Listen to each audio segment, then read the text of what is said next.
चलो हटाओ छोड़ो। तो देखो सुनो, तो पहला बात ये कि हम 1921-22 के बाद खुदाई शुरू किए, और खुदाई के बाद जो चीजें हमको मिट्टी के अंदर मिली और हम इतिहास लिखना चालू कर दिए और उससे आइडिया लगाना शुरू कर दिए कि पहला बात कि सिंधु सभ्यता में लोग कैसे रहते थे, उसकी क्या कहानी थी, उसके आधार पर हम पूरे के पूरे सिंधु घाटी सभ्यता को पढ़ते हैं।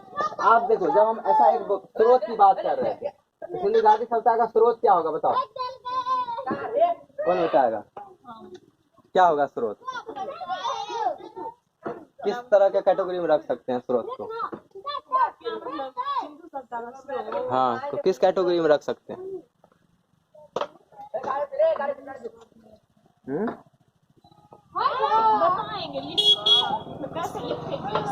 अरे कल स्रोत कितने तरह के होते हैं मेनली? कौन कौन? तुम नहीं याद करती हो, तुमको भी झाड़ू लगवाएंगे पूरा तुम नहीं याद करे तो भाई के बेल पुरातात्विक स्रोत नहीं तो सही में झाड़ू लगाना चालू करो। स्रोत का दो मेन विभाजन है, कौन कौन है? पुरातात्विक स्रोत और साहित्यिक स्रोत। या यही तो दो बोले थे, दो मेन स्रोत है, एक पुरातात्विक और एक साहित्यिक। तो हम अभी क्या पढ़ा रहे हैं? कॉपी जाओ, डेली चेक करो। दो स्रोत है, एक साहित्यिक स्रोत है और एक पुरातात्विक स्रोत है। ऐसे ही क्वेश्चन आते हैं। तो पहला बात, सिंधु सभ्यता में जो चीजें हमको मिलती है वो क्या है? पुरातात्विक। पुरातात्विक है, इसको आर्कोलॉजिकल बोलते हैं। पुरातात्विक मतलब हम जमीन से अंदर खोद के निकाले चीजें और उसके बारे में अध्ययन करते हैं। अब समझो,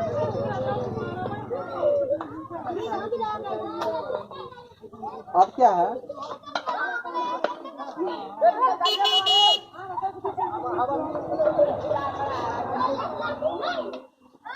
अच्छा, इसमें भी लिखा हुआ कोई बात, ये भी कर लेते। अब इसमें देखो, इसमें जो हम ये जो टॉपिक लिखाए थे खोज के संबंध में, उस पर थोड़ा बात करते हैं थोड़ा, कि जैसे अब ये मेन कहानी तो 1921-22 में चालू हुआ, लेकिन इससे पहले क्या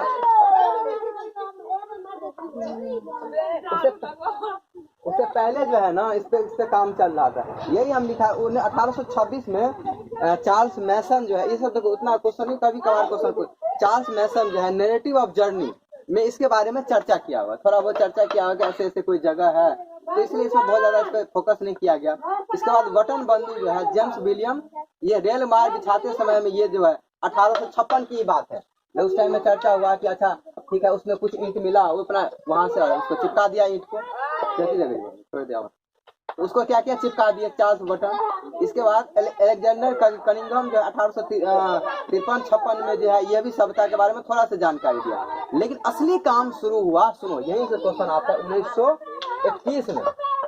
क्या होता है? 1921 में काम शुरू हुआ। इसका नाम क्या था? John Marshall. क्या था? John Marshall. जॉन मार्शल 1921 में, ये इससे दो क्वेश्चन आता है। एक, जॉन मार्शल कौन?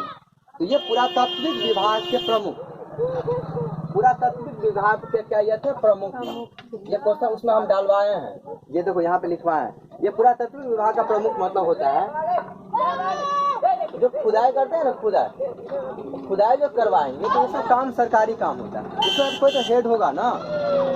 तो ये जॉन मार्शल इसके प्रमुख थे, और इसके अंतर्गत दो ये उत्खनन करता थे, इसका नाम दयाराम साहनी और राखल दास बनर्जी। दो नाम, दयाराम साहनी और राखल दास बनर्जी।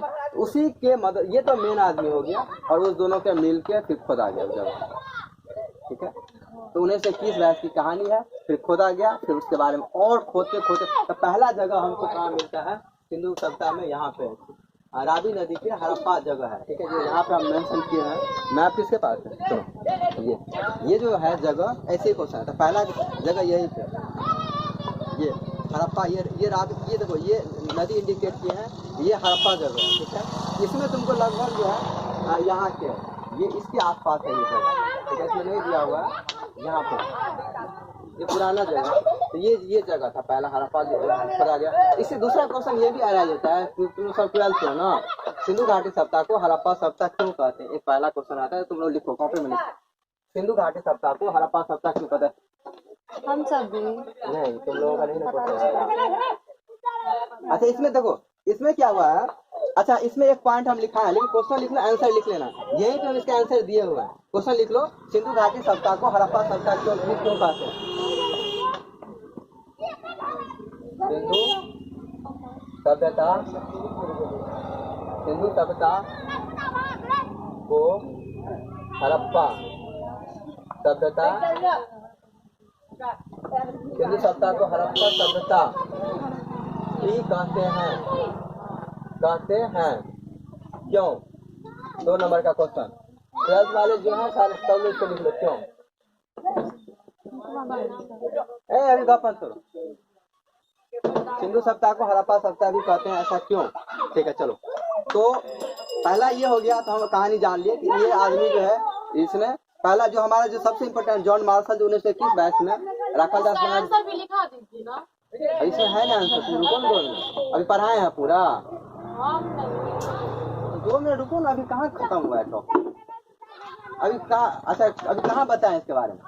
देखो तो हड़प्पा सप्ताह सुनो, पहला क्वेश्चन, सिंधु घाटी सप्ताह में जो पहला जगह खोजा गया तो कौन सा था? हड़प्पा। ठीक है, कौन सा जगह था? हड़प्पा। ठीक है, पहला क्वेश्चन तो यहीं से, सिंधु घाटी सप्ताह में पहला जगह कौन खोजा गया? हड़प्पा। वो किस नदी के किनारे था? रावी नदी के किनारे। तो 2 क्वेश्चन हो गया कि पहला जगह कौन सा था? हड़प्पा। बंधन का अभाव भूख लगल था, कौन सा जगह था? हड़प्पा। दूसरा नदी चिनाव, ठीक है, सॉरी रावी नदी। अब देखो, अब क्वेश्चन आता है वहीं से कि चूंकि हड़प्पा पहला इसके बाद देखो बहुत सारा जगह खोजा गया, लगभग हजारों जगह खोजा गया, लेकिन इसका अब 2 नाम, एक तो सिंधु घाटी सप्ताह और दूसरा नाम बोलते हैं उसको हड़प्पा सप्ताह। तो यहीं से क्वेश्चन आता है कि सिंधु घाटी सप्ताह को हड़प्पा सप्ताह क्यों? इसका सिंपल सा जवाब ये है, तुम सुनो क्या आंसर लिखना। यहाँ पे यहाँ के दिए हैं, जैसे अपने यहाँ क्या होता है ना, इससे शुरू करें। अंजलि, तुम्हारा सबसे बड़ा भाई क्या नाम है?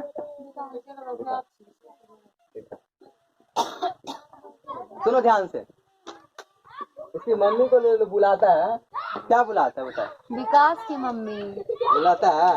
अंजलि की मम्मी बोलती है तो तुम लोग कोई बताओ? बहुत कम लोग बोलता है, मतलब बोल भी दे तो भूल से बोल दे। अच्छा ये बात किसको समझ, अभी हम जो बात बोले, इसकी मम्मी को अधिकतर लोग बुलाएगा, क्या बोलेगी कि विकास की मम्मी। जैसे रुको 2 मिनट, जैसे तुम्हारे क्या है, सुनो, तुम्हारे घर में सबसे बड़े कौन है? भाई है, क्या नाम होता है? तो तुम्हारी मम्मी को कैसे लोग बुलाते हैं? बुलाते हैं कि नहीं? बेबे के पापा, बेबे के मम्मी। तो यही कहानी सिंधु सभ्यता के साथ हुआ। हालांकि तक उसमें बहुत सारा जगह खोजा गया, लेकिन चूंकि पहला जगह था हड़प्पा, इसलिए इसका दूसरा नाम सिंधु सभ्यता को हड़प्पा सभ्यता। ये पहला क्वेश्चन तुम्हारा अरेंज हो गया कि सिंधु सभ्यता को हड़प्पा सभ्यता भी कहते हैं, ऐसा क्यों है? क्योंकि पहला जो जगह हमारे पास, आंसर क्या लिखोगी कि सिंधु सभ्यता में जो पहला जगह खोजा गया, तुम लोग खुद से लिखोगी, प्रैक्टिस करोगे, वो क्या कौन सा जगह था? हड़प्पा। इसीलिए सिंधु सभ्यता को हड़प्पा सभ्यता भी बोलते हैं। याद कैसे रहा, समझ में आ गया कैसे रहेगा? चलो ठीक, तो ये कारण है सिंधु सभ्यता को हड़प्पा, इसमें हम दिए हैं कारण, चलो इसे लिखाए हैं। अब दूसरा कारण है, सुनो, अब तो हम हड़प्पा सभ्यता की बात कर लिए कि ये लोग, सुनो, जॉन मार्शल ये सारे लोग इस पे खोज किया और पता किया। अब दूसरा सवाल आता है कि हड़प्पा सभ्यता का समय क्या है? हड़प्पा सभ्यता का काल क्या है या समय क्या है? ठीक है, काल, किस काल के अंतर्गत हम हड़प्पा सभ्यता, मतलब सिंपल से इसका मतलब ये होगा, हड़प्पा सभ्यता में जो चीजें मिली, जो शहर था, वो गांव था, वो कितना साल पहले की चीजें। ठीक है, काल का ये मतलब इतिहास में बोले। अच्छा ठीक है, तुम्हारे दादी माँ ने कोई कहानी सुनाई, बोलेगी क्या दादी किसके बारे में बता रहे हो? तो बोलेगी ना, ये तुम्हारे जो है फलामा के बारे में बता रहे हैं। हमको आइडिया लगा, अच्छा ये इतना साल पहले हमारे दादा परदादा रहते होंगे, उसके बारे में ये कहानी। तो ये जो सिंधु सभ्यता की जो स्टोरी चल रही है, वो कितना साल पहले की कहानी है। तो सुनो, इसमें अलग अलग लोगों का मत है। इसमें जॉन, ये जो टॉपिक बताए थे, जॉन सॉर मार्शल कहते हैं कि इसका उम्र जो है 3250 से लेके, ठीक है, 3250 से लेके 1750 है इसका एज है। ठीक है, जॉन सॉर मार्शल, सुनो ध्यान से। इसके बाद डीपी अग्रवाल बोलते हैं, डीपी अग्रवाल का अनुसार 2300 से लेके 1700 ईसा पूर्व है। ठीक है, 1750 ईसा पूर्व है। और एक चीज और समझ, तो ये इनका बहुत आसपास होता है, तो इनका एज इसीलिए सिंधु सप्ताह का सर्वमान एज क्या है बताओ अंजन? सर्वमान एज क्या है? हाँ मानिए कितना साल पहले की कहानी है, इसका मतलब ये हुआ 2500 से लेके 1750 ईसा पूर्व। ये क्वेश्चन है 2400 2500 जो भी, ठीक है 2400 2500 से लेके 1750 ईसा पूर्व, ये सबसे सर्वमान तिथि है सिंधु सप्ताह। इसका मतलब ये हुआ, समझ। अच्छा तुम लोग तो नहीं आए थे इस क्लास में, एक कॉन्सेप्ट है एसी बीसी का, इस पर थोड़ा टाइम लग जाएगा, तो क्लास के बाद रुकना, थोड़ा समझा देंगे। अभी हम ईसा पूर्व जो बात कर रहे हैं, ईसा पूर्व, इसका मतलब तुमको रुकोगे तो समझ में आएगा। ईसा पूर्व है एक कंसेप्ट और इसलिए थोड़ा बताएंगे, ठीक है। तो ये इतना साल, इसका 2500 से लेके 1750 ईसा पूर्व से पहले की ये कहानी है। इस टाइम में सिंधु घाटी सप्ताह घटा। इसका मतलब क्या हो समझ में? जो हम खोज के चीज निकाले और उसका एज पता की, उसका एज आप तुम्हारे दिमाग सेकंड सवाल आएगा, हम एज कैसे पता करते हैं? और बताए थे, बताओ किसको याद है?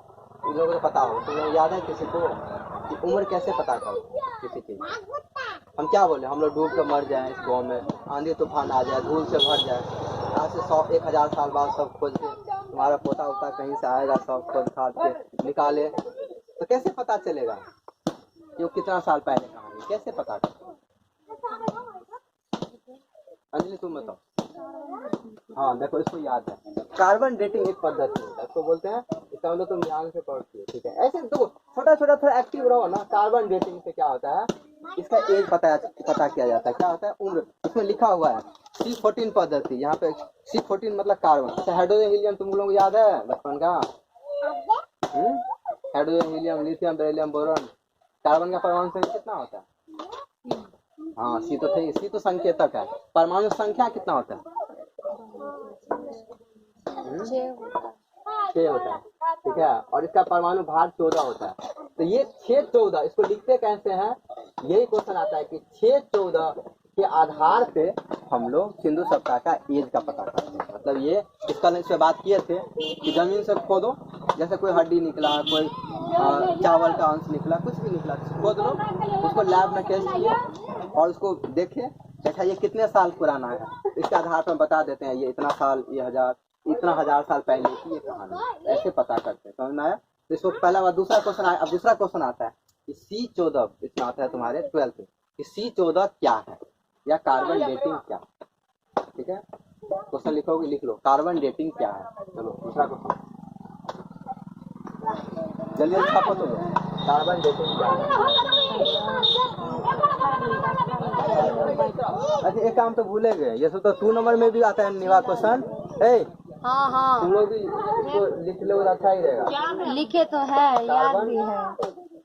क्या पता है? डेटिंग, डेटिंग, कार्बन डेटिंग क्या है? हाँ क्या है? सुनो, हम जो ये 2 नंबर, तुम लोग ये जो 2 नंबर लिखते हैं साथ में लिखते जाना, क्योंकि जितना नंबर का क्वेश्चन होता है उतना ही आंसर लिखना होता है। इसको हम लोग बात करेंगे, अभी तो सिखा रहे तुम लोग जब लिखना बताएंगे। तो कार्बन डेटिंग क्या है, ठीक है। तो ये कार्बन डेटिंग यही है, एक साइंटिफिक, एक वैज्ञानिक पद्धति है, ठीक है। ऐसे आंसर लिखते हैं जब आंसर कार्बन डेटिंग है, इसलिए ये है कार्बन डेटिंग एक वैज्ञानिक पद्धति है जिसमें क्या करते हैं हम किसी भी चीज के उम्र के बारे में पता चलते हैं, जिसमें हम C14 का मदद कर लेते हैं। कार्बन का 2 अप्रूफ, अच्छा ये तो इतना तुम लोग पढ़े ही नहीं होगा। कार्बन का 2 अप्रूफ है, एक C12 है, एक 14 है। क्या? C12 और 14, मतलब कार्बन जो है तो हमारे यहाँ पाया जाता है, एक का भार 12 होता है, एक का 14 होता है। हम लोग 14 की मदद से इसका एज पता है, ठीक है। ये इतना साल पहले का कहानी है, ठीक है। तो तुम्हारा 2 क्वेश्चन आ गया ऐसे। तो ये तो सर्वमान तिथि जो सिंधु सप्ताह का लेके तो कहीं पर देखो, कहीं पर 2300 है, कहीं पर, लेकिन सबसे सटीक 2500 से लेके 1750 ईसा पूर्व है। इसका एनसीईआरटी इस पे बात करती है, ठीक है। तो एनसीईआरटी जो फाइनल बात करता है उसी पर हम लोग बात कर सकते हैं, ठीक है। ठीक, अब देखो इसमें 1-2 कहियो ना कुछ हक्का का फाड़ खाई छै जो ना फेंकै छै पागल। हाँ ये अभी बता दिए। सिंधु घाटी सप्ताह का नामांकन कैसे है, इसको सिंधु घाटी सुनो। अब दूसरा क्वेश्चन आओ, जब लोग बसना शुरू किया तो सबसे पहले ये सारा अधिकतर जगह क्या है, सिंधु नदी के किनारे, इसीलिए इसका नाम सिंधु घाटी सप्ताह है, है, तुम्हारे दिमाग में आएगा ना कि वो चैप्टर पढ़ा तो सिंधु घाटी सप्ताह क्यों है, क्योंकि अधिकतर जगह क्या कहाँ पे है, सिंधु नदी के किनारे, इसलिए इसको क्या बोलते हैं, सिंधु घाटी सप्ताह बोलते हैं। हड़प्पा सप्ताह क्यों बोलते हैं, क्योंकि सबसे पहला जगह खोजा गया हड़प्पा, इसलिए हड़प्पा सप्ताह बोलते हैं। आगे समझ में, ठीक है, इसको सिंधु घाटी सप्ताह भी बोलते हैं। ठीक, एक्चुअली देखो हुआ कि अभी जो हम कल कहानी बता रहे थे, तो लोग जो नवपाषाण काल के बाद जो पेड़ से उतरना चालू किया, अगर वो फसल करेगा, अगर खेती करना है तो पानी तो चाहिए ना उसको। अगर देखो मान लें हम क्या किए, पेड़ पे हम रहे, ठीक है, रहते थे ऐसे करके अपना रहे, यहाँ से उतरे तो हम देखो पहले भी लोग पानी पीता होगा, कहीं कहीं पे है, कहीं तालाब से, कोई जैसे कैसे अभी देखो तुम ऐसे इमेजिन कर सकते हो कि ऐसे अभी कुत्ता बिल्ली जानवर जैसे रहता है, ऐसे तुम अपने आप को कितने 1000 साल पहले इमेजिन करो, उतने साल की पहले की कहानियां बताओ। उसको कहीं पानी पी लिए, कहीं गंदा पानी है, उसको कुछ फर्क ही नहीं पता ही नहीं है कैसा पानी है। तो क्या किया, जब आदमी का बुद्धि हुआ, पेड़ से उतरना चालू हुआ, तो नदी के किनारे पे रहना चालू किया। कारण है नदी के किनारे क्यों रहेगा, क्योंकि नदी किनारे उसको पानी मिलेगा, उसको अगर कोई पशुपालन कर रहा है तो उसके लिए भी पानी मिलेगा, उसको खुद को खाना बनाने के लिए पानी चाहिए, इसलिए क्या करेगा, नदी के किनारे नदी के किनारे घर बनाएंगे, ठीक है, और वहाँ पे रहना चाहिए। तो इसीलिए अच्छा एक चीज समझो, तुम्हारे पास चापाकल नहीं हो तो पानी कहाँ से पिएंगे, पोखर से। पोखर कैसे खोनेंगे, पोखर का तो आइडिया उस टाइम में नहीं ना था, पोखर तो अब तुम लोग बात, तालाब से, नदी और पोखर सुनो दूसरा बात, उस टाइम तो पोखर चाहिए बड़ा से, पोखर चाहिए बड़ा, नहीं तो क्या होगा ना, पोखर सूख जाता है। और समझो पोखर में पानी कितना दिन, हमको अगर कहीं पर परमानेंट रहना है तो अच्छा खासा पानी चाहिए, इसीलिए अधिकतर सभ्यताओं का जो खोज हुआ, तो इसमें तुम देखोगे हड़प्पा सभ्यता में अधिकतर मतलब मैक्सिमम जगह क्या है ना कि ये नदी के किनारे ही है, ठीक है, तो इसीलिए सबसे ज्यादा क्वेश्चन उसी से आता है कि हड़प्पा कौन सा किस नदी की, तो उसका चार्ट है, उसका बात कर लेंगे अलग से। तो चलो हमारा क्वेश्चन तो इसमें रहा, तो नदी के किनारे धीरे धीरे, अब देखो यहीं पे क्या है, हमारा पहले छोटा फूस घर था, फिर इसका कोठा का घर बना लिए, फिर इसमें टाइल्स लगाएंगे, तो उसमें जो है दीवार पे चिपकाएंगे, फिर फर्नीचर में लगाएंगे, तो जैसे जैसे पैसा होता है कैसे लोग विकसित होता है, ऐसे ही सिंधु घाटी सप्ताह में हुआ, वो जगह से धीरे धीरे वो लोग विकसित हो गए। तो ये सिंधु घाटी सप्ताह की पूरी कहानी, ठीक है, ये हो गया। हाँ अब देखो इसमें कुछ लोगों का मानना है कि अब देखो चूंकि लोग रहना शुरू किया, तो अब सवाल आया कि ये लोग यहाँ आया कहाँ, सिंधु सप्ताह में लोग रहना चालू किया, तो ये लोग कहाँ से आए। इतिहास में एक एक चीजों को लोग खोजता है, तो हालांकि हर चीज का जवाब सटीक नहीं होता है, लेकिन इतिहासकार पढ़ते हैं तो लोग बहुत लोग बोला कि ये सुमेरियन है, सुमेरियन जगह है, सुमेरियन एक सप्ताह था उस टाइम में, सुमेरियन से आया। कुछ लोगों का मानना था कि द्रविड़ देखो ये क्वेश्चन इंपोर्टेंट हो जाता है, कुछ लोगों का मानना था कि द्रविड़ जाति का, द्रविड़ क्या होता था, इससे बात कर लेते हैं। और आर्य एक क्वेश्चन है, ये इससे दो पे बड़ा मत है, एक आर्यन, इससे बात कर लेते हैं, आर्यन, ठीक है। मतलब इसमें नाम पूछता है, देखो जैसे बीए वाले में क्वेश्चन में लिखते हैं, तो कुछ लोगों का मान, जैसे राखल दास बनर्जी का मानना था कि हम लोग द्रविड़ हैं, द्रविड़, और कुछ लोग बोलते थे आर्यन। अब समझाते, हमारे यहाँ अभी भी दो तरह के लोग मेनली रहते हैं, एक है द्रविड़ और आर्यन। आर्यन मतलब ये था, अभी जो हम लोग हैं वो आर्यन जाति से माने जाते हैं, ठीक है। महाभारत में तुम बार बार सुनो होगे, कौन कौन देखे हो महाभारत, इसमें एक शब्द बड़ा बड़ा आर्यपुत्र का प्रयोग होता है। आर्यपुत्र का यही वहीं से संपर्क आता है। आर्यपुत्र मतलब होता है कि आर्यन ये जाति थे जो बाहर से आए थे, और धीरे धीरे बाहर में जब हम वैदिक सप्ताह पढ़ेंगे तो रहना चालू कर, ठीक है, आर्यन। और द्रविड़ यहाँ के ओरिजिनल लोग, काले कलूठे करके जो लोग होते थे ना, वो द्रविड़ लोग थे, जो ओरिजिनल, जो अभी भी जो साउथ इंडिया में है, मैंने दक्षिणी भारत में है, जो काले कलूठे हैं, विकसित नहीं है, तो वो द्रविड़ लोग। तो कुछ लोगों का मानना था सिंधु घाटी सप्ताह लोग द्रविड़ थे, कुछ लोगों का मानना है आर्यन लोग थे। क्योंकि ये कंफर्म नहीं पता चलता है तो अभी बोल देते हैं, कैसे पढ़ते हैं तो अभी कि इस लोग, चलो अब काम हो गया। तो पहला बात जो हम सिंधु सप्ताह में कह रहे थे, पहला बात 1921, देखो कहानी ऐसे चलता है कि कहानी कहीं से हम खोद के निकालते हैं कैसे। जब 1921 में यानी 1921-22 की कहानी है, ठीक है, जॉन मार्शल, एक पहला तो क्वेश्चन वहां से आता है कि 1921 में हड़प्पा को खोदा गया, ठीक है, उससे पहले भी काम हुआ। उस टाइम में मान ली ईंटा मिला, कुछ मिला, तुम्हारा ईंटा उटा कुछ मिला, ठीक है, और उसको मेनली रेल का काम हो रहा था, उसमें जो ईंटा मिला तो खोद के लोग देखते हैं पुराना जगह, जैसे यहाँ पे कहते हैं कि बौद्ध मठ है, इस पर हम बाद में मौर्य काल आएगा तो उस पर चर्चा करेंगे। अपने यहाँ का जो धरहरा पे है मौर्य मठ क्या होता है, स्तूप क्या होता है, उस पर हम बात करेंगे अभी 2 चैप्टर आगे। तो 1921-22 की कहानी है। जब ये हुआ काम हो रहा था तो बोला यार इसकी ईटा कैसा निकल रहा है, हमारे यहाँ तो अभी ईटा ऐसा बनता नहीं है। इसलिए होता पुराना कोई जगह तुम खंडर जाओ, तुम देखने लगो तुम्हारे दो। और ये जो भूगर्भ शास्त्री होता है, भूगर्भ शास्त्री मतलब होता है जो, या उसको पुरातत्वविद बोलते हैं, जियोलॉजिस्ट बोलते हैं, इसमें लिखा हुआ पुरातत्वविद। पुरातत्वविद मतलब जिसका नाम है, काम ही है वो खोद खाद के अंदर से उसका बहुत काम होता है। जैसे कि कोई पत्थर को देखेगा, जैसे हम लोग कोई पत्थर देखे ऐसे फेंक देंगे, लेकिन वो पत्थर को देखता है तो यह कोई ऐसा इंपॉर्टेंट पत्थर तो नहीं है। जैसे एक चीज बताओ, अच्छा तुम लोग अंगूठी कितने लोग पहने हुए, अंगूठी किसी के पास नहीं, अंगूठी का एक अलग साइंस है, विज्ञान है, तो हमको कैसे पता चलेगा, उसके लिए अलग से अध्ययन किया जाए। ठीक है, हम लोगों को बीए में एक चैप्टर था अलग से, 2 साल हम लोग पढ़े थे, इसको जियोलॉजी बोलते हैं, जियोलॉजी। इसमें पत्थर स्टोन का पढ़ाया होता है, इसको भूगर्भ शास्त्र बोलते हैं हिंदी में। ठीक है, एक काम करो, जैसे ये लिखे ना जियोलॉजी, ठीक है, उसको वहाँ कॉर्नर पे इसका निकालो, वो करो भूगर्भ शास्त्र। ठीक है, ये सब ऐसे करके हम थोड़ा सा सीखेंगे। ठीक है ना, ये इंग्लिश शब्द है, और ये देखो ये मेन में नहीं है, समझ लो, ये कॉपी पेस्ट साइड में कॉर्नर बनाना है थोड़ा सा, और यह नीचे में, जैसे कोई ज़्यादा लिखते नहीं है, नीचे में यहाँ हम लिखेंगे। ठीक है, हमको ऐसे करके सीखना, थोड़ा दिन टाइम लगेगा लेकिन बड़ी मजा आएगा, तुम थोड़ा चीज जानने लगोगे। तो ये भूगर्भ शास्त्र है, इसका काम ही होता है कि जैसे जमीन के अंदर पत्थर मिला, ईंटा मिला, उसको करके हम पता करते हैं कि यार ये कितने दिन का है कोई चीज। ठीक है, तो चलो, तो 1921-22 की कहानी है। ये कहानी ऐसे स्टार्ट होती है जब रेलवे का काम चल रहा था। हाँ, रेल का जो काम चल रहा था उसमें तो ईंटा मिला। इससे पहले भी कहानी चला, लेकिन उसके बारे में बहुत ज्यादा हमको पता नहीं चलता है कि उसमें क्या हुआ। लेकिन जो मेन कहानी 1921-22 की है, जब तुमको ये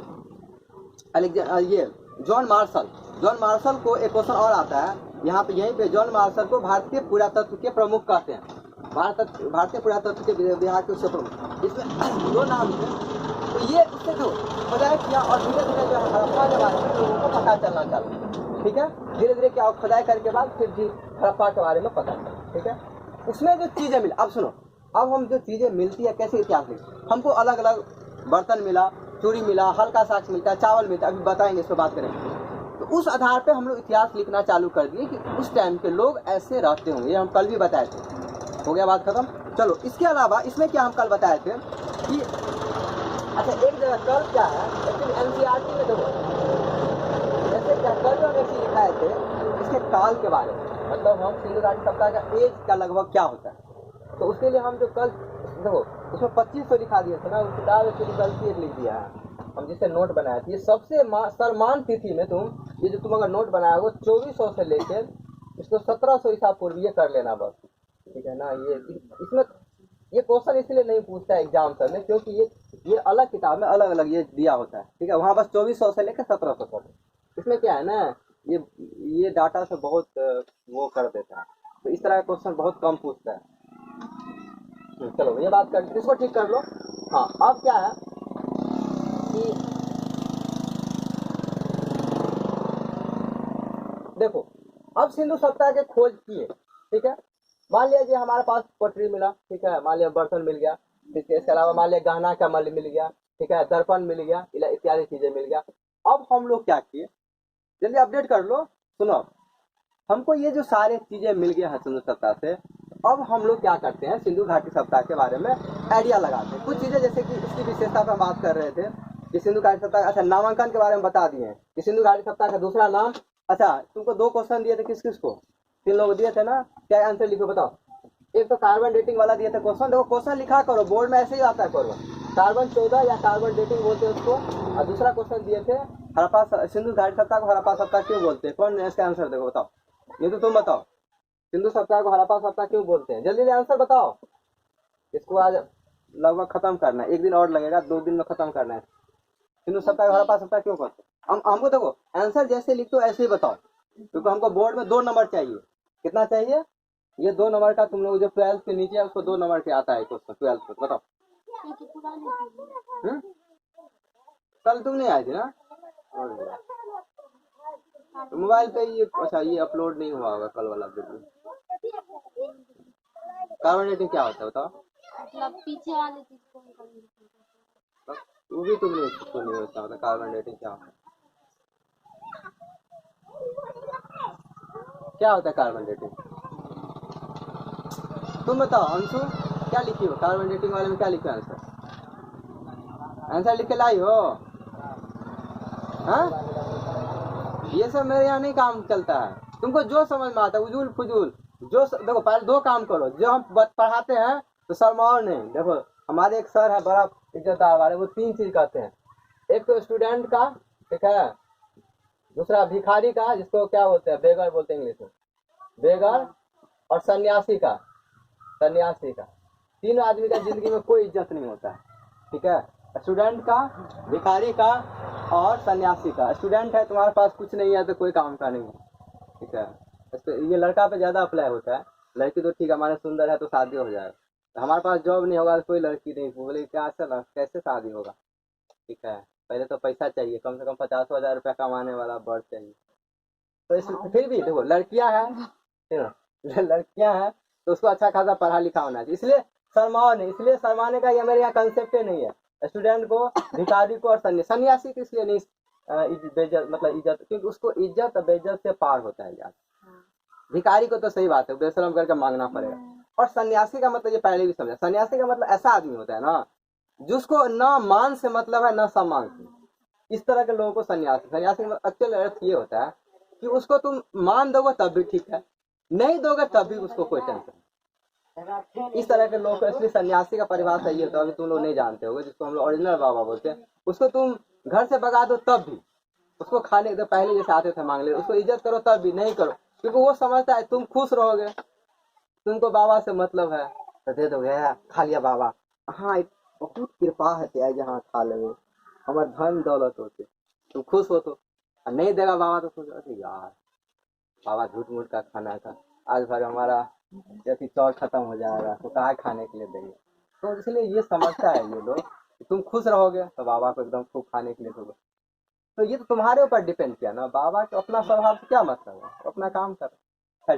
इसलिए अच्छे से पूछा करो, शर्म वर्म कोई ऐसा टेंशन नहीं है। कुछ भी पढ़ाते हैं ना, नहीं समझ आता पूछो, तो हमको तब ना पता चलेगा कि तुम लोग नहीं समझ। वैसे हम तो बहुत बेसिक लेवल से समझाते, इतना टाइम दे रहे हैं ना तो समझ में आना चाहिए। मतलब सिंपल सा बात है, हमारे यहाँ पढ़ के किसी को कोई बाहर के लोग अगर कोई पूछे तो सिंपल सा भाषा में तुम समझा सको, इतना तुमको पढ़ा होना चाहिए यहाँ पे, ठीक है। अगर हम तुम्हारे यहाँ जाते हैं तो क्यों मेरे यहाँ आए हो, तुमको पूछे तुमको कुछ आ नहीं रहा है, मान लिया तुम मेरे यहाँ सीखने आते हो तो तुमको इतना आना चाहिए कि तुमको कोई बोले कि धड़ हम जवाब दे सके, सीधा पूछे C14 क्या है, तो कम से कम इतना पता चलना चाहिए। ये एक वैज्ञानिक तरीका है जिससे हम लोग किसी चीज का एज का पता करते, इतना कम से कम पता होना चाहिए। ये सब सुन लो, ठीक है ना, या रट्टा मार के आओ, ठीक है, नहीं तो फिर सजा देना फिर हम शुरू कर देते हैं। वो झाड़ू लगवाने वाला कंसेप्ट बोले है ना, तो वैसे ठीक है अभी प्रयास करो तुम लोग, मतलब कम से कम कुछ बोलो, ऐसे नहीं चुप रहना। तो क्या C14 क्या है, तो एक सिंपल सा क्या है ना, दो तुम लोकल भाषा में ये समझाओ कि हम मिट्टी से कोई चीज खोद के निकाल लिए, लेकिन भाई ये कैसे पता चलेगा ये चीज कितना दिन का है, तो उसके लिए हम C14 विधि अप्लाई करते हैं, कार्बन 14 विधि। सिंपल सा बात है, जान लो। तुम लिखी हो तुम लोग दोनों आंसर, कुछ नहीं लिखी हो, तो दिए थे कल 2 क्वेश्चन।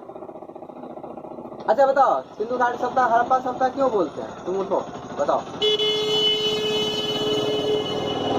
क्या कल समझाया, सिंधु घाटी सप्ताह हड़प्पा सप्ताह क्यों बोलते हैं। तो आंसर लिख के लाना पड़ेगा मेरे यहाँ, अगर मेरे यहाँ पढ़ना है तो थोड़ा मेहनत करना पड़ेगा, क्योंकि जब तक कम से कम ये तो बोलते ही 30-40 बच्चा ज्यादा हो जाता है तब दिक्कत है। 30 को बच्चा है तो डेली पूछेंगे, वैसे ज्यादा होगा तब भी पूछेंगे, लेकिन उसमें पीछे बैठते तो पता नहीं चलता है, लेकिन अभी तो पता चलेगा। हाँ बताओ, कल बताए थे ना सिंधु सप्ताह हड़प्पा सप्ताह क्यों बोलते हैं। अरे तुम कोशिश करो, तुम्हें डर क्यों होता है, हमको ये नहीं समझ, तुम कोशिश करने में क्या जाता है, यहाँ तो कोई है नहीं कि कोई बोल देगा। बताओ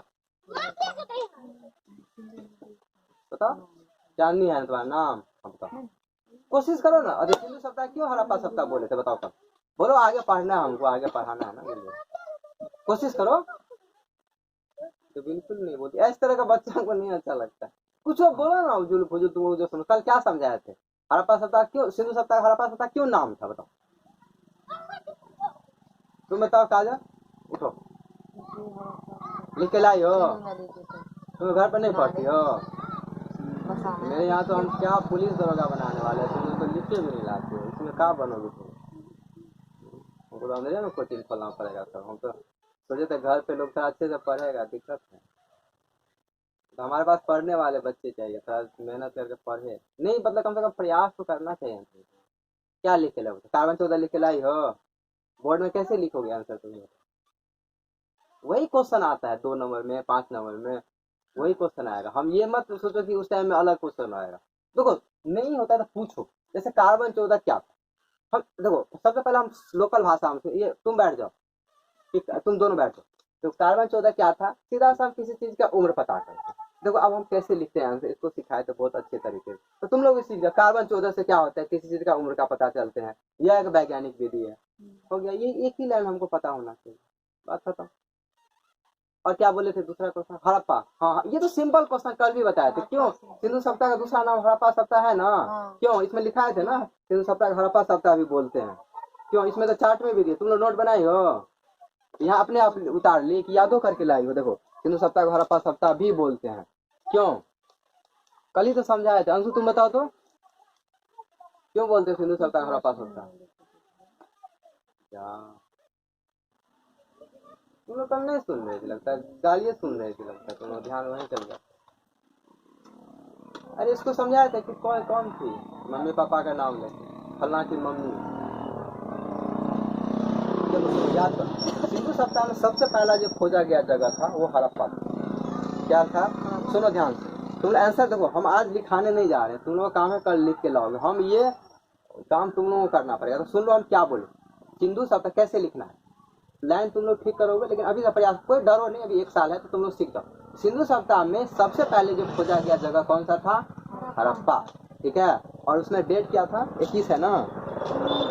हड़प्पा, हड़प्पा। तुम एक एक्स्ट्रा एक और भी दो, अगर याद है तो ठीक है, नहीं तो क्या कहेंगे, सिंधु सभ्यता का खोज हुआ 1921 में दयाराम साहनी के द्वारा, और ये पूरे सिंधु सभ्यता का सबसे पहला जगह था, इसीलिए इसी के नाम पे सिंधु सभ्यता का दूसरा नाम हड़प्पा सभ्यता भी है। तो क्या समझ में? जैसे क्या करे, फलना के मम्मी फलना के पापा बोलते हैं ना, जैसे इससे अच्छा यही थी अंजलि थी, ऐसे ही होता है इसका हड़प्पा सभ्यता का नामांकन। ठीक है, चलो ये काम हो गया। हाँ सर, अगले दिन पर और बात कर लेते हैं इसमें हम लोग। हाँ स्थानीय मत की बात कर लिए थे और आर्यन। अब 2-3 और समझो सिंधु सभ्यता की जो कुछ विशेषताएं हैं। विशेषता तुम लोग नोट लिखी हो ना, लिख लियो सब, क्या क्या विशेषता है बताओ, तुम बताओ अंशु पीछे से, क्या क्या विशेषता लिखी हो सिंधु सभ्यता की? विशेषता, विशेषता क्या है? विशेषता पढ़ो, किधर है विशेषता? खोलो, हाँ वही है सबसे साइड वाला। क्या है विशेषता? बोलो, डरो नहीं, तुम्हें बहुत दिक्कत है तुम लोगों का, बोलते नहीं, सबसे बड़ा हमको यही अच्छा नहीं है। बोलो ना क्या है, तुम पढ़ने नहीं आता है? बिल्कुल नहीं। हाँ बोलो, जोर से पढ़ो, क्या है विशेषता? बैठे रहो, कोई बात बताओ, क्या है विशेषता सिंधु सभ्यता का? तुम नीतू बनाई हो ना, क्या है विशेषता सिंधु सभ्यता का? देखो यार, कॉपी भी नहीं बना कर, कैसे तुम लोग पढ़ोगे? बस ये सब नहीं करो, ठीक है ना। एक बार कम से कम पढ़ के आना है, तब ना जल्दी खत्म होगा, ऐसे तो तुम लोग 2 साल में नहीं खत्म होगा। ये चार्ट है ये वाला, यहाँ देखो, यहाँ विशेषता वाला कॉलम है। ये क्यों इसलिए बोले थे पढ़ के आने के लिए, पहले खोजकर्ता, उसका समय, नामांकन, उद्भव और विशेषता। सुनो, विशेषता मतलब होता है उसकी क्या क्या खासियत। उसकी पहली विशेषता है ये नगरीय सभ्यता है, ठीक है, नगरीय सभ्यता। दूसरी विशेषता क्या है? कांस्य युगीन, इस पे बात करते हैं आज, पूरा पढ़ाएंगे आज, कांस्य युगीन सभ्यता, ठीक है। तीसरा, इसके बाद आदि ऐतिहासिक काल में जो डिवीजन करेंगे, तो आदि ऐतिहासिक, आदि ऐतिहासिक, ठीक है, आदि ऐतिहासिक काल। इससे देखो सब इसे पूरा बता देते हैं क्या है। लिपि कैसा था वहां पे उस टाइम में, लिपि का खासियत, ठीक है, बता देते हैं। इसके बाद चौथा, 5वां, शांति प्रिय सभ्यता थी, ठीक है, और अस्त्र शस्त्र नहीं मिले तो व्यापार पड़ता, बाकी व्यापार भी था उस टाइम में, उस पर बात कर लेंगे। राजनीतिक स्थिति आर्थिक, इससे आगे अच्छे से बात करेंगे, पहले ये समझ लें। सुनो अब समझो, अब जब हम कोई चीज को खोदते हैं, ठीक है, उसे जो चीजें मिली सिंधु सभ्यता से, तो 2-3 चीजें समझ लो। उस टाइम में जो चीजें मिली वो ईंट का मकान था। क्या था? ईंट का मकान था, ठीक है। और उस टाइम इससे भी क्वेश्चन आता है तुम्हारे बीए में भी क्वेश्चन आता है, तुम लोगों का भी क्वेश्चन आता है, तो समझ लो 2-3 बात। इस पे क्वेश्चन आता है सीधा, सिंधु सभ्यता एक नगरीय सभ्यता थी कैसे, 5 नंबर में बताइए। समझे तुम लोग? हमारे पास गेस्ट पेपर है ना, उसको चेक करना। सिंधु सभ्यता एक नगरीय सभ्यता की विशेषता और नगरीय सभ्यता थी कैसे, ठीक है। तो सिंधु सभ्यता एक नगरीय, क्योंकि यहाँ ईंट का मकान, ठीक है, ईंट का मकान था, नाली था अच्छा खासा, ठीक है, नाली। इसके बाद सड़क जो है बहुत अच्छा सड़क का व्यवस्था था। तो ये 3-4 खासियत है जो बताता है। अच्छा, नगर में और गांव में क्या फर्क होता है, बेसिक फर्क कौन बताया? ऐसे सोचा करो। मेरे यहाँ सिर्फ तुम सोचोगे कि संज्ञा वाला भाग नहीं करते हैं हम, थोड़ा जिस टाइम लगेगा, लेकिन तुमको पढ़ना पड़ेगा और समझना पड़ेगा, ठीक है। हाँ, नगर का क्या मतलब होता था, किसको पता है? यहाँ लिखा हुआ है ना, तुम पूछ देगा, तुम हम नोट लिखा दी, कोई तुमको पूछ दिया कि ये बताओ बाबू ये नगरीय का क्या मतलब है, तुम क्या बोलोगे? नगरीय, ठीक है। और मान लिया गाँव, ये क्या अंतर है बेसिक बात? कैसे हम लोग अंतर करते हैं? अरे नगर मतलब क्या, जहाँ पे शहर है, जहाँ पे तुम्हारे दिल्ली बंजे पंजाब कहते हैं तो वो शहर, हम लोग का गाँव है। तो दोनों में क्या अंतर होता है बेसिक बात, तुम बताओ नहीं?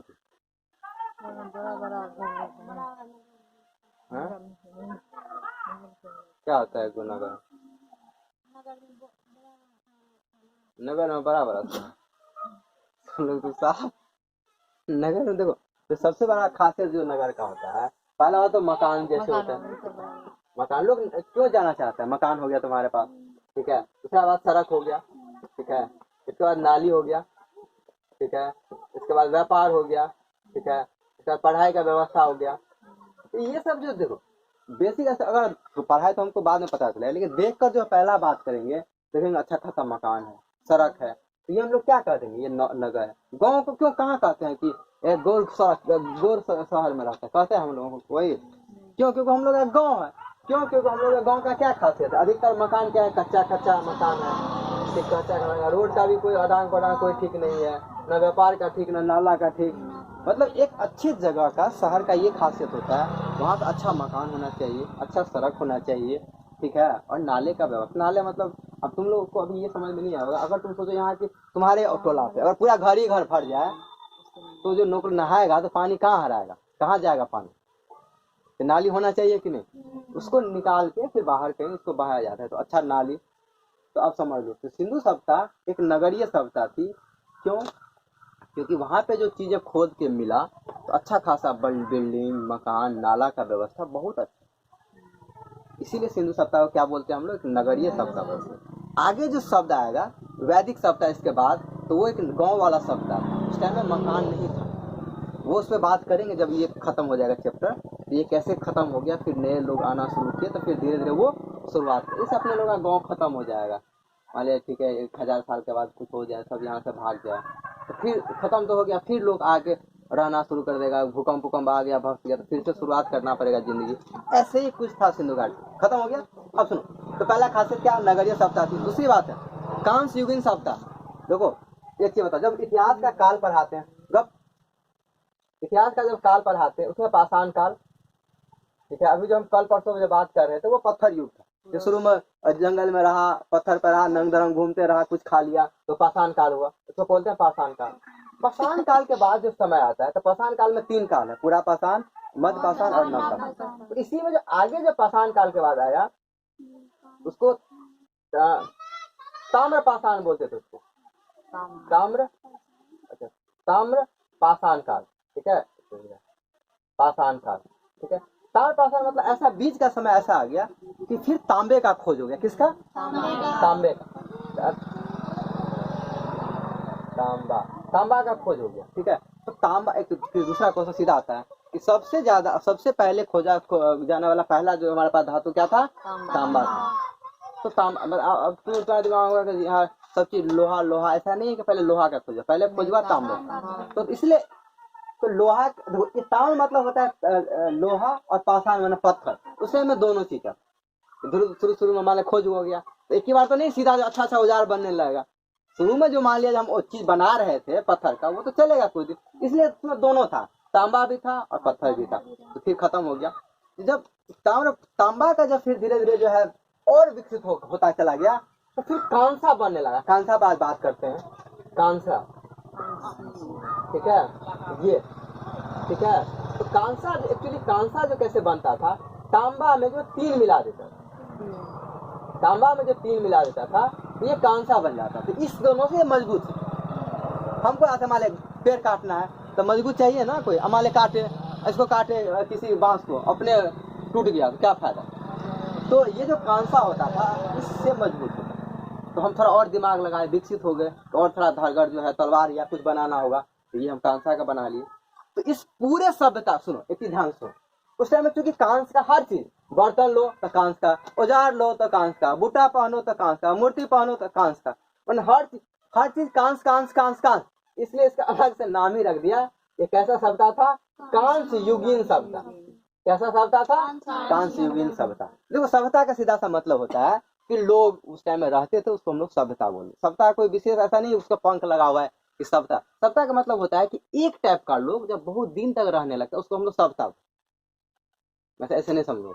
जैसे हम बोलेंगे अभी लोहा युग, ठीक है, अभी आगे तुम लोग पढ़ोगे, हम लोग वैदिक लोग, इसे हम लोग बात करेंगे कि वैदिक लोग मतलब जो शुरू में जो लोग यहाँ पे आया वैदिक लोग, वो रहना शुरू किया, उसी का पूरा वंशज जो है फैलता चला। जैसे इस गांव में मान लिया जाए क्या है कि सर हम ही लोग एक परिवार था, बड़ा होता था, तुम्हारे गांव में देखोगे दिया से कितना बड़ा हो गया। तो हम लोग जो है वैदिक ही लोग आए थे बाहर से, उससे बात करेंगे अगले चैप्टर में, और धीरे धीरे बसना चाहिए। तो कांसा का युग मतलब ऐसा लोग वहाँ पे था कि हर चीज, बर्तन तो कांस का, बुट्टा पहनो तो कांस का, चूड़ी पहनो तो कांस का, मूर्ति तो कांस का। क्यों? क्योंकि उस टाइम सिर्फ कांसे था, सोना वोना तो था नहीं। समझे बात? ये समझ लो, जब हम कांस युगीन बोलते हैं उस टाइम सिर्फ कांसे का विस्तार। तो बर्तन लो, मूर्ति लो, गहना लो, कुछ भी लो तो कांस का, इसलिए इसका पूरा का पूरा नाम क्या हो गया? ये कांस युगीन सभ्यता। तो हड़प्पा सभ्यता एक कांस युगीन सभ्यता। क्या देखो तुम लोग समझो, सीधा क्वेश्चन आता है, हड़प्पा सभ्यता कौन सभ्यता था? कांस्य युगीन सभ्यता। हड़प्पा सभ्यता में लोहे का खोज हुआ कि नहीं? नहीं हुआ था, नहीं, उस समय लोहे का खोज नहीं हुआ था। ऐसे क्वेश्चन आता सीधा ऑब्जेक्टिव में, ठीक है। तुम लोग को आज से इसलिए जो लिखाते हैं ना रट्टा मार के आया करो, ठीक है, नहीं तो फिर इसके लिए हम स्पेशल अपने भाई को रखे हुए, ठीक है। वो सप्ताह में अभी नहीं आएगा, कहीं हिस्ट्री थोड़ा पढ़ा ना तो फिर वो डंडा मारने के लिए सिर्फ आता है, वो पूछता है, ठीक है, पूछ लेगा मार कर, इसलिए बेहतर है रटो। तो बाकी समझाने के लिए हम है, तुम लोग थोड़ा देखो ज्यादा याद, मेरे क्लास में यही था, ज्यादा तुमको रटना नहीं है, समझा दिए और तुम याद लगा लो। अच्छा तांबे क्यों? तांबा, उसका मतलब पहला खोज तांबा हुआ। बाकी तो तुम बाहर क्लास में जाओगे तो रटाते रहे, याद कर लो। पाषाण काल, ताम्र पाषाण काल, हमको इतना क्लास देखे हैं ना, हम लोग इतना क्लास किए हैं ना। तो तुम तो यहाँ गाँव में, तो पटना की हम बात कर रहे हैं, ऐसे ही लिखा के बोले रटते मारो, कुछ समझना कुछ नहीं, रट्टा मारते रहो। नहीं ऐसा नहीं, थोड़ा समझो, थोड़ा सा कुछ चीज पढ़ना पड़ता है, बस हो गया, फिर हो गया। तो ये कैसा सप्ताह था? कांस। क्यों? क्योंकि उस टाइम में कांस का खोज हो गया था, तो कांस युगीन सप्ताह हो गया। चलो इसके बाद ये दूसरा बात, जब हम ऐतिहासिक कालखंड की बात करते हैं तो इतिहास को 3 भाग में बांटते हैं। बताओ क्या क्या है नीतू? प्रागैतिहासिक काल, आद्य, उसका आद्य बोल, अर्ध नहीं आद्य है। हाँ, प्रागैतिहासिक काल का समय कितना है? 25 लाख। प्राग ऐतिहासिक काल बोल रहे हैं, चेक करो कॉपी। ऐसे गलती लिखोगे बाप रे, तो मेरा बदनाम। हाँ, उसको कैसे याद है? तुम कॉपी चेक करो, कोई कॉपी, पहले बात तो कॉपी में कोई गलती नहीं लिखेगा। ये तो जहाँ डाउट होता है तुरंत पूछो, लेकिन गलती किसी का नहीं रहना चाहिए, उसका दो घाटा है, एक तो मेरी बदनामी होगी और दूसरा बात है तुम गलत आंसर याद कर लोगे ना तो गलत तुम्हारा दिमाग घुस जाएगा, तो वही टिक के आ जाओगे। पूरा पाषाण काल का 25 लाख से हम बोले ना, तो वही है पूरा पाषाण में ही आदि ऐतिहासिक काल। उसको मानव उद्भव से लेकर 10,000 साल का समय होगा, ठीक है, कोई बात नहीं। उद्भव से लेकर 3,000 साल। अच्छा सॉरी, हाँ क्या बोले तू? नाम दिमाग पे। हाँ पूरा पाषाण, क्या बोल, कितना बोले थी तुम? 3,000 ईसा पूर्व। तो ऐसे बोलना था, मेरे दिमाग से उठा। मतलब मानव उद्भव से लेकर 3000 साल ऐसे कहना। ऐसे बोल हाँ। अच्छा ये एक्चुअली 25 लाख ऐसे है ना, एक्चुअली 50 लाख पहले मानव का उद्भव हुआ, इसीलिए वो ऐसे लिखा हुआ। और उस पर अभी बात कर लेते हैं वो क्या लिखा है हम। ठीक है सुनो देखो। उस दिन वो भी बोले थे, आप भी बोले कि गलत। नहीं तो तुम ये छोड़ देती हो ना इसलिए दिमाग से। देखो ये पहला बात तो हमारे पास प्राग ऐतिहासिक काल, प्राग ऐतिहासिक काल, ऐतिहासिक काल हो गया ठीक। सॉरी प्राग ऐतिहासिक काल हो गया ठीक। दूसरा फिर क्या हो गया, आदि ऐतिहासिक काल,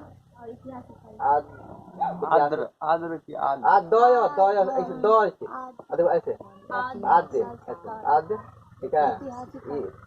ऐसे नहीं लिखते, इसी में ऐतिहासिक अलग लिख देते, तो ऐतिहासिक काल से हो गया ऐतिहासिक काल ठीक है। तीसरा हो गया ऐतिहासिक काल।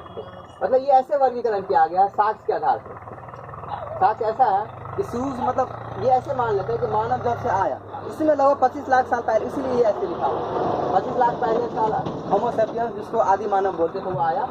और मतलब ये ऐसे वर्गीकरण किया गया 3000 साल तक ईसा पूर्व तक जो है ना लोग लिखना उतना कुछ नहीं जानता। तो ये इसलिए वर्गीकरण ऐसे किया गया है कि कुछ लिखना नहीं जानते थे तो प्राग ऐतिहासिक काल, लिखना जान लिए आदि ऐतिहासिक काल। मतलब लिखना जाने लेकिन उसको तो ये 3000 से 600 होगा।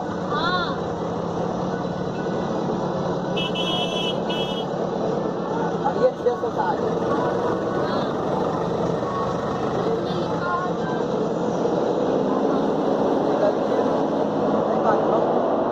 सवाल ये डेट था वो वाला ठीक है, इसलिए खैर लेकिन इसमें तो मानव वाला नहीं लगाती हूँ, इसलिए मैं दिमाग देखो। तो प्राग ऐतिहासिक काल ये इतिहास का ऐसे वर्गीकरण है कि मतलब सिर्फ शुरू में जो मतलब बांटे ऐसा काल था जिसमें कोई लिखना उखना कुछ जाने ऐसे घूमे। तो प्राग ऐतिहासिक काल 3000 साल तक, मतलब शुरू से लेकर 3000 ईसा पूर्व तक। इसमें आदि ऐतिहासिक काल 3000 से लेकर 600 ईसा पूर्व, और ऐतिहासिक काल 6000 के बाद, क्योंकि लोग लिखना जान गया। उसके बाद ग्रंथ का साक्ष्य मिलने लगा और लोग समझता था। तो देखो अब दूसरा बात, तो हमारा जो सिंधु घाटी सभ्यता है इस समय का टाइम का समय ये घटना है, क्योंकि उसका समय क्या है सरमान 2400, इसको ठीक करना 2400 से लेकर 1700 ईसा पूर्व। सर मानते कि मतलब होता है कि इसके बीच लोग मानता है कि इसके बीच ये घटना हुई थी। तो किस काल की इसके अंतर्गत है तुम लोग को ये भी नहीं पता चलेगा, इतना भी मैथ तुम लोग समझ में नहीं आता। दिक्कत ये है तो पूछो सब ठीक है, नहीं समझ आता छोटा छोटा चीज तुम लोग को बताना पड़ेगा, नहीं तो ये तो 2 दिन में चैप्टर हम खत्म कर देते हैं, 2 से 3 दिन में खत्म। मतलब ये हम अभी 3 काल बताए ठीक है, प्राग ऐतिहासिक बोलते हैं, ऐतिहासिक काल, दूसरा आद्य, आद्य ऐसे लिखते आद्य इतिहास ऐतिहासिक ऐसे ऐतिहासिक काल ठीक है। इसका तीसरा ऐतिहासिक काल लिखा हुआ है।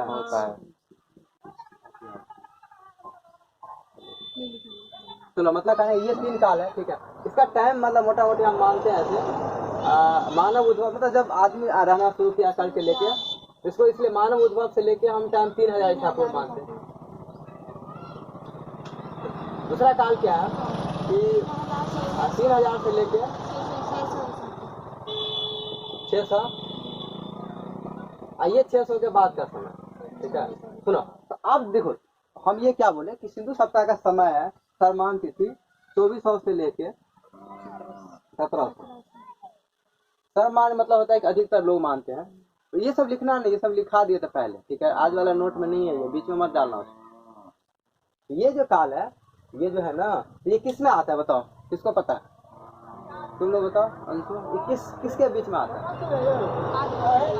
इसके बीच में ये समय है ना कि 3000 से लेकर 600। अच्छा ये टाइम तुम लोगों को नहीं पता होगा, ये इसके बारे में वही बताए थे कि जब हम बीसी की बात करते हैं तो ये टाइम घटता है, पहले 300 फिर 200 फिर 100 ऐसे करके 0 आता है। तो ये एसी बीसी क्लास खत्म होगा तो तुम याद दिला देना, इसको पढ़ाएंगे। संगम पता है कहाँ के, एसी बीडी बीसी और एडी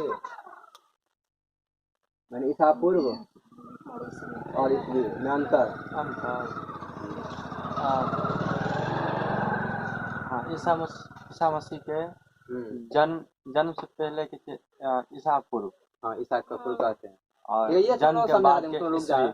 तो ये ऐसे समय है ना कि जैसे होता है कि ईसा मसीह के जन्म से 300 साल पहले की कहानी, ईसा मसीह के जन्म से 3000 साल, उसके बारे में समझा देंगे अभी, ठीक है। ये थोड़ा उस दिन भी आधा पर रोक दिए थे, तो आज हम उसको पूरा फिर तुम लोग समझा देंगे। तो इसको थोड़ा खत्म कर लेते टॉपिक। तो दूसरा बात, तो ये इसका काल क्या हो गया? आद्य ऐतिहासिक काल। मतलब क्या? इसको इसलिए आद्य ऐतिहासिक काल बोलते हैं। सिंधु सभ्यता की जो लिपि है ना, लिपि, ठीक है, लिपि मतलब होता है, अच्छा लिपि का क्या अर्थ होता है, किसको पता है? लिपि नहीं पता है तो पूछो। लिपि का मतलब होता है, जैसे हम लोग हिंदी लिखते हैं, वो कौन सा लिपि है? कितने लोगों को पता है हिंदी का क्या लिपि है? बताओ।